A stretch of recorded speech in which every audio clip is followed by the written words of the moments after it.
Bom, Ruth, vamos ter aqui uma pequena conversa sobre este teu trabalho, o Paladares da Vida. Sabemos que, por aquilo que lemos, que tiveste a apresentação do livro no dia 15, se não estou em erro. Sei, pelas imagens que vi, que não estive presente, 17/17 não esteve presente, mas vimos uma sala repleta de Estava amigos. cheia de gente. Sala cheia de gente. E o giro, permite só que diga, é que vieram pessoas de muito longe, que eu achei muito comovente. Eu tive pessoas que vieram do norte, do Porto, da zona de Aveiro.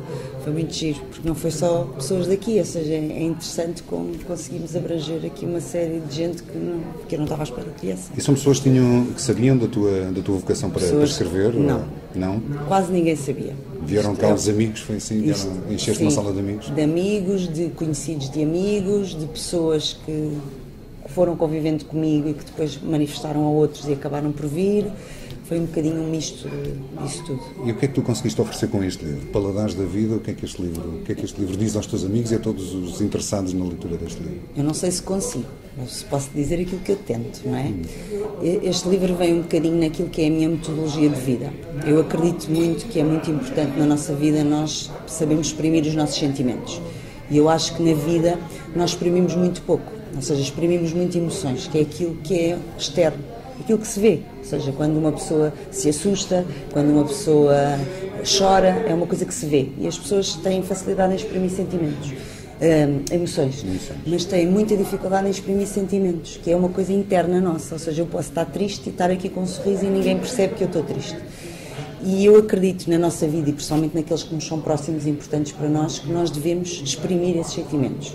Este livro vem um bocadinho tentar fazer isso, ou seja, tornar mais palpável aquilo que é interno, neste caso meu, não é? Porque o livro é meu, mas tenta espelhar um bocadinho, não é um livro egocêntrico, ou seja, ele tenta espelhar um bocadinho experiências que podem acontecer com vários tipos de pessoas, com essa necessidade em poder exprimi-lo.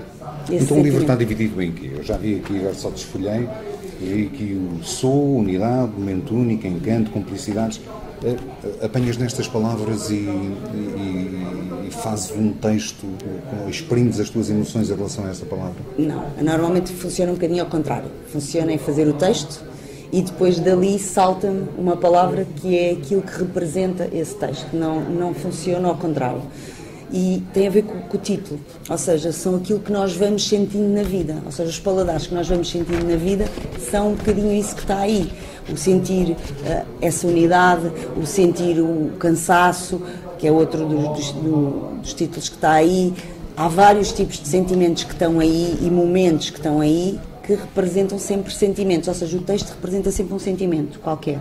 E quando a pessoa o vai ler, vai perceber qual é o sentimento que está lá inerente a esse texto. Quando tu és mãe, naturalmente, se eu te dissesse gostas mais do filho A ou filho B, como mãe responderias que o amor é pelos dois, não é? O amor é pelos dois, mas é de forma diferente, acredito eu. Qual é que é a história que mais diz de ti? De todas estas, qual é que é a palavra que mais te marca? Sendo que tens aqui no prefácio, que é uma frase muito gira, que eu apanhei logo aqui no início, que é: há livros que convidam ao silêncio interior, a olhar para dentro, a escolher uma das duas hipóteses que a vida nos dá depois de uma dor profunda: amargar ou seguir em frente. Onde é que está aqui a tua... Tem aí os dois. É? Tem aí o cansaço, que é um momento muito difícil na minha vida, e que esse texto não foi escrito nesse dia, mas foi escrito sobre esse dia, que teve a ver com o último dia que eu tive com o meu pai, vivo. Portanto, esse texto é sobre esse dia.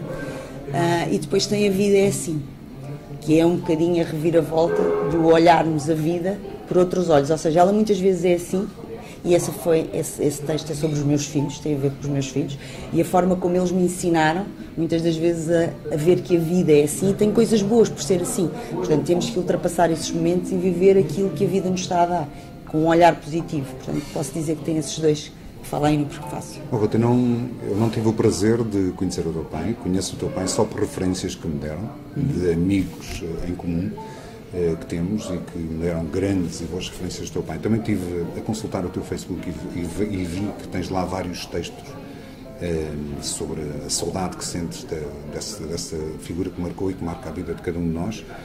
O que é que o teu pai transmitiu que pudesse agora valorizar todo o trabalho que estás a fazer, quer na escrita, quer também em seres mãe, uma melhor mãe? O meu pai tinha uma característica muito importante que eu tento transmitir na minha vida, na minha forma de estar na vida, seja com os meus filhos, seja com as pessoas que me rodeiam, que é a disponibilidade. Eu acho que nós vivemos num mundo de pessoas pouco disponíveis. Disponíveis para os outros, disponíveis para estar com os outros, para ouvir os outros e principalmente para ouvir os outros. E o meu pai era uma pessoa muito disponível, ou seja, de qualquer momento em que eu precisasse dele, ele era uma pessoa que estava sempre ali. Ali e mesmo para outras pessoas, não era só para mim, mas posso falar da experiência que tinha com ele. E essa disponibilidade muitas das vezes ajuda-nos a dar saltos na nossa vida que precisamos de alguém que esteja ali, nem que seja para te ouvir, para te entender, para te mostrar que há vários tipos de caminhos. O meu pai não era uma pessoa de dar conselhos, de dizer, olha, deves fazer isto ou deves fazer aquilo. Era um bocadinho, ajudava-me a fazer uma coisa que eu acho que todos nós precisamos, é de alguém que nos ajude a pensar sobre momentos da nossa vida, opções que nós temos, e o meu pai funcionava muito com essa disponibilidade que eu tento transportar ao longo da minha vida. Nestes textos todos que aqui estás, ajudas todos os leitores a pensar sobre? Sim, eu acho que sim. Às vezes de uma forma mais irónica, outras vezes de uma forma mais melancólica, noutras um bocadinho subentendida, mas se as pessoas lerem com atenção, tem sempre aí uma ajuda nesse sentido. Havia um post no teu Facebook que eu achei espetacular. Sabes que os olhos às vezes veem de outras formas, eu via à minha maneira. E tem umas escadas, uma menina que está sentada no início das escadas, que faz um texto muito giro. A minha pergunta é esta: se já subiste essas escadas e se tu própria acreditas em fadas? Eu acho que todos nós acreditamos um bocadinho em fadas. Subi e desci.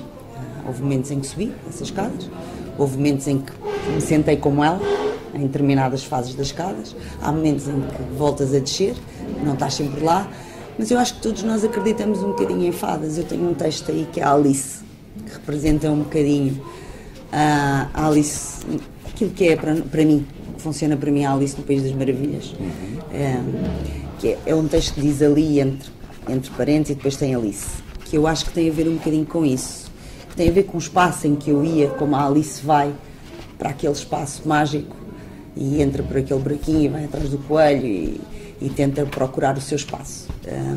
E a Alice funciona um bocadinho assim. Eu tenho outros textos, tenho a ver com o Peter Pan também, que não está aí no livro, mas que tem muito a ver com esse meu lado de acreditar em magia, porque eu acho que a vida que nós podemos ter connosco próprios e com os outros vai muito por aí, por momentos mágicos, que podemos acreditar que é possível subir essas escadas e chegar mais longe. Nesta Alice, diz aqui, logo também no início, que há coisas boas que acontecem de mim para mim.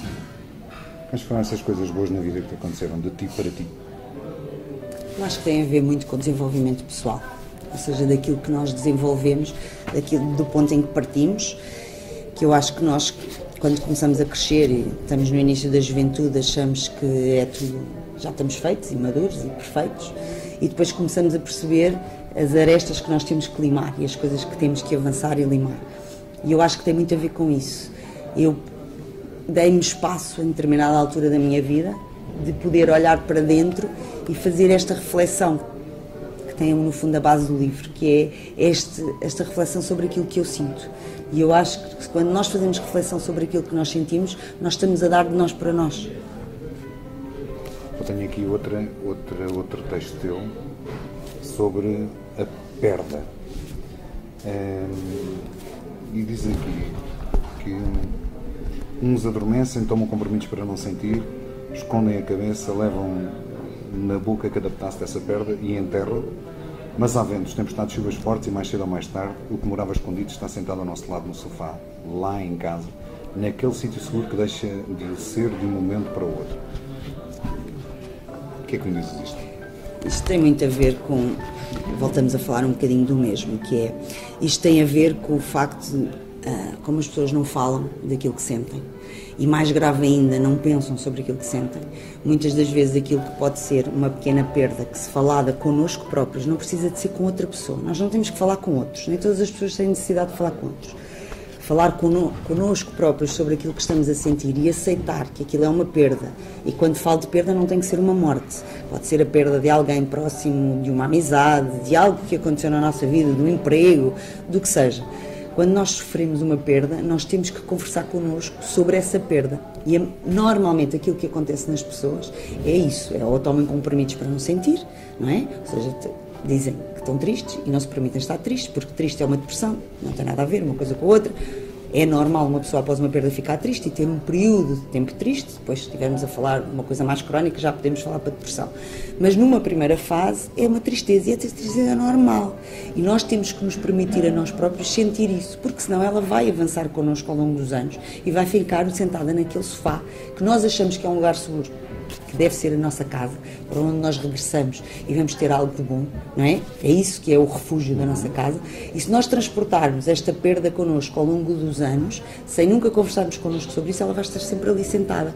E nós podemos ter o nosso marido, ou a nossa mulher, ou os nossos filhos, e nós não vamos conseguir estar disponíveis para eles se essa perda estiver connosco.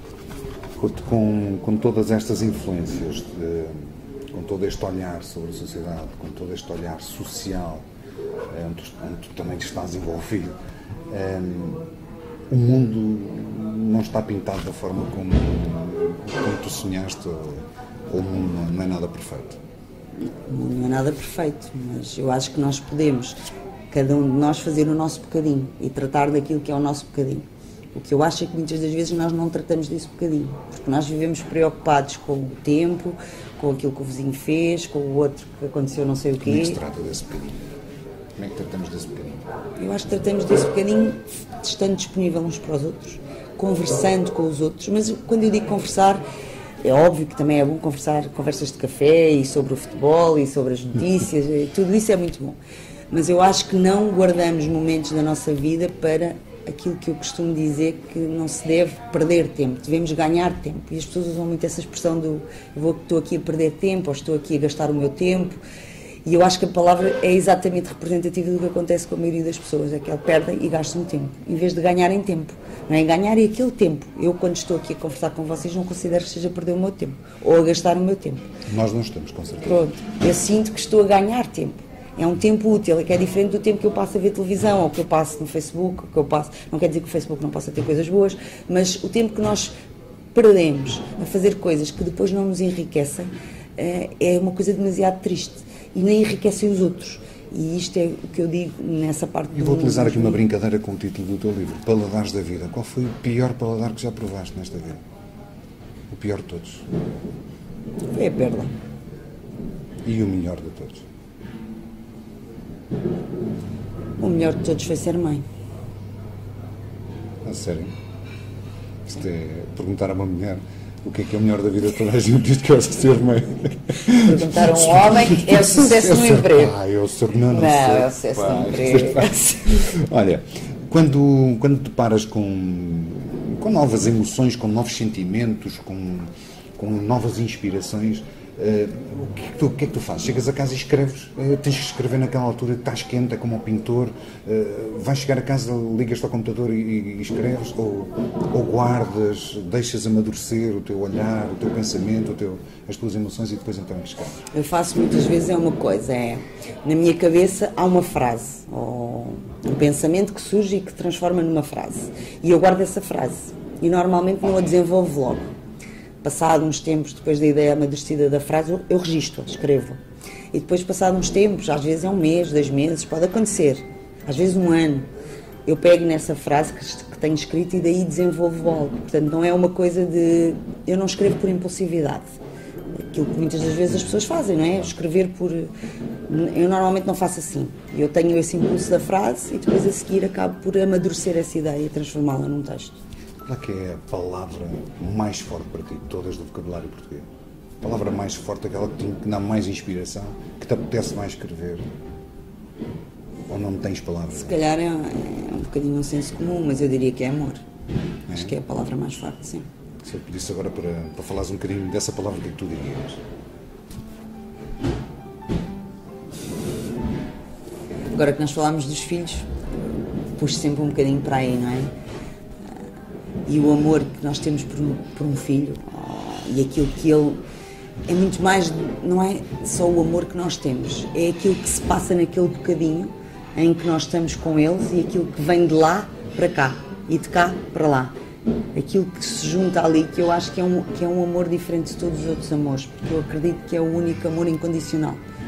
Eu acho que todos os outros amores têm condições. Nós pomos uma condição qualquer, ou tu tens que ser isto, ou tu tens que fazer aquilo, e nos filhos não existe nada disso. Há um amor incondicional e eu acho que esse amor na minha vida, ajudou-me muito a transformar-me e a ser aquilo que eu sou hoje. Olha, este é com certeza um dos grandes amores, e vai ser um dos grandes amores da tua vida. Já mais na Forja, já tens mais trabalhos preparados? Ou antes de falarmos no futuro próximo, neste livro. O que é que tu pretendes com este livro? Quantos livros editaste?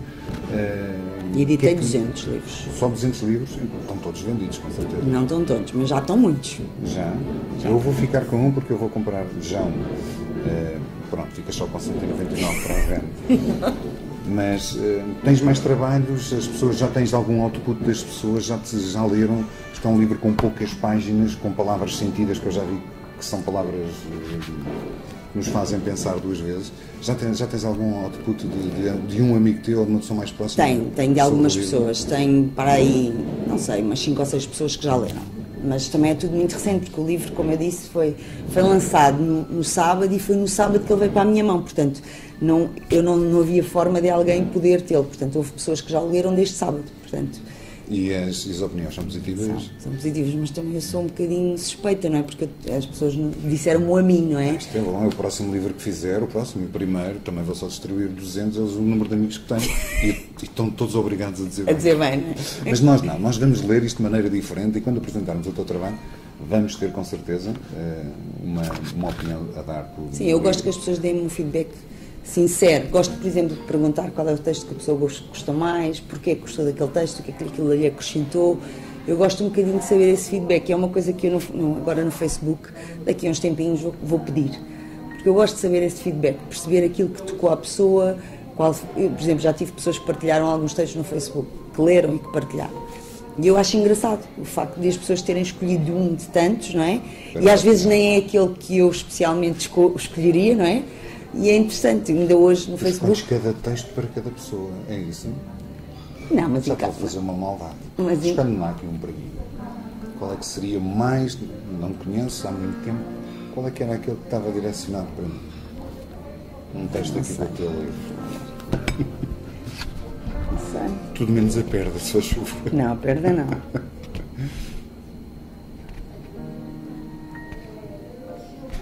Mas se calhar um momento único era um bom texto. Momento único?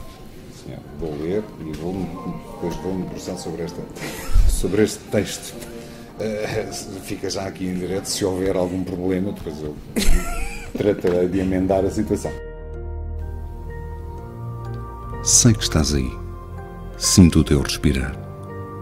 O toque suave no meu ombro quando o mundo teima em rodopiar. Não consigo ver o teu rosto, apenas a tua essência. A forma como fazes nascer as cores garridas. Passo a mão na silhueta desenhada ao som da lua. Visiono o cruzar do olhar. Como é importante o olhar.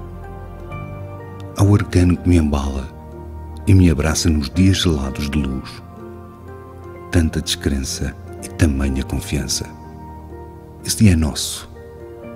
Num pestanejar, sinto o cheiro do futuro que porfia o tempo.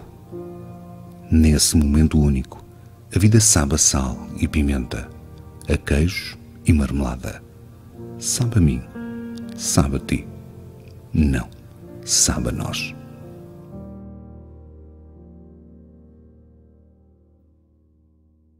Ruth, esta entrevista vai ficar numa rede social. As redes sociais não são muito, não gostam muito de coisas muito demoradas.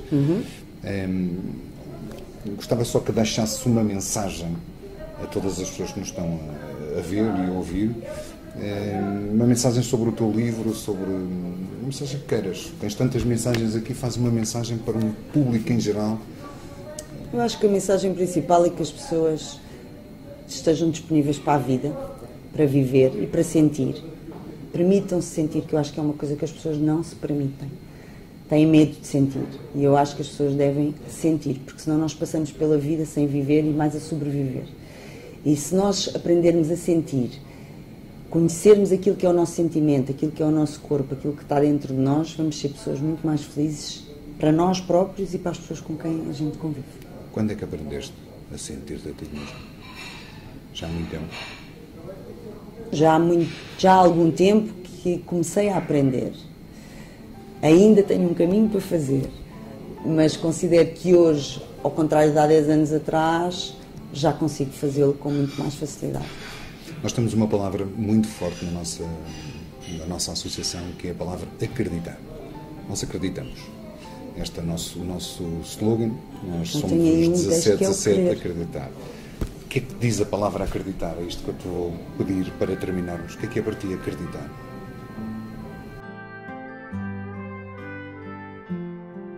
Atravessou as portas desmedidas. Lá dentro, o fresco regia. Silenciosamente, percorreu o estreito. Escolheu aquele assento de madeira. Sentou-se e olhou. Apeteceu-lhe fumar. Não seria conveniente. O barulho quase inexistente fazia soar o seu transpirar. Afastado, murmurares surgiram por detrás de um tabique de madeira. Não percebia o que se pronunciava, apenas o sentia como perturbador. A língua morta percorria as paredes em escritos que acompanhavam imagens. Era estranho estar ali. Não era seu costume. Talvez por isso se sentisse restar. Ao fundo, uma criança vestida de branco passeava-se com um objeto difícil de definir. Duas senhoras de idade pareciam cochichar sobre alguém que já há algum tempo observava. Era uma senhora de cara franzina e olhos inchados. Segurava um livro e um pequeno lenço. Ela parecia pertencer ao clã, pois não perdera tempo a observar o que a rodeava. Mais atrás, um senhor de cabelos grisalhos e cara fechada articulava uma lenga-lenga conhecida pelo comum dos imortais. Nunca tinha aprendido. Hoje fazia-lhe falta. Hoje precisava de pertencer àquela família. As portas fechadas e a inconformidade teriam resposta. Ali, naquele momento exato, estaria tudo decifrado. Bastaria ajoelhar-se, juntar as mãos e rezar. Nós podemos acreditar em muita coisa, não é? Mas eu acho que, primeiro que tudo, tem muito a ver com nós mesmos. Acreditar em nós, acreditar naquilo que nós somos capazes de fazer, porque também, muitas das vezes, nós não acreditamos em nós. E mais do que acreditar na vida, naquilo que acontece, nos outros, temos que acreditar em nós e naquilo que somos capazes. Olha, já estamos mesmo agora, mesmo no fim. Quero-te só agradecer para já a tua presença neste 17/17, aqui neste bonito espaço da Basílica, e aproveito para que tu agradeças a quem tens que agradecer para a realização deste assunto, que é os Paladares da Vida. A quem é que tu tens que agradecer a realização e a feitura deste livro? Eu, quando foi o lançamento, agradeci a algumas pessoas. Se calhar vou repetir um bocadinho aquilo que eu disse lá, que é, eu tenho a agradecer aos meus 2 filhos, como é óbvio, isto que sou mulher e sou mãe, tenho que lhes agradecer. E eu, no lançamento, expliquei isso. Tem muito a ver com esta questão da expressão dos sentimentos. Eu acho que foi com eles que eu aprendi isso, porque a forma como eu acredito que é educar, eu tenho uma forma muito especial de educar, cada um de nós tem a sua, não é? E a minha passa muito por conversar. E acontece muito, conversas de pais, eles vêm para casa e não me diz aquilo que sente, ou não me diz o que se passou. E tem muito a ver com esta história de educar. Se nós educarmos as crianças pequeninas a expressarem aquilo que elas sentem, elas ao longo do tempo e do crescimento, elas vão sentir a necessidade de nos dizer e de ouvir de nós. Portanto, quando eu estou triste, eu sou capaz de dizer ao meu filho, eu estou triste. E ele pergunta-me porquê, e eu explico porquê, claro, adaptada à idade dele, mas faço isso. E os meus filhos foram os grandes motores de eu acreditar nisto, na expressão dos sentimentos. Depois tenho a agradecer ao meu pai, também por todas as razões que eu já expliquei aqui, que tem muito a ver com esta questão da disponibilidade e daquilo que me ensinou. Tenho a agradecer à minha mãe, que me ajudou a ultrapassar muitas fases da minha vida e que tem estado sempre presente, e à pessoa com quem eu vivo, como é óbvio, que passa comigo todos os dias e que me ajuda a ser uma pessoa melhor. Muito obrigado, Ruth. Obrigada. E esperamos que tenhas muito sucesso no livro. e nos futuros trabalhos que tiveste. Só para ficar aqui mais registado, Ruth, és de Saloia de Gema? Sou Saloia de Gema. És de Mafra? Sou de Mafra. Sim, senhora. Mais um valor do concelho a desbrutar, não é? E esperamos que seja mesmo um sucesso e que estes paladares da vida se possam transmitir a todos aqueles que vão fazer a leitura do teu livro. Muito obrigado. Muito obrigada. Ruth Borges nasceu em 1977, vive em Portugal e é mãe de 2 filhos. Apaixonada por pessoas e pelo comportamento humano, procura apoiar indivíduos e famílias num processo de transformação e na busca constante de uma vida harmoniosa. Tem como objetivo tornar-se atleta da sua própria vida.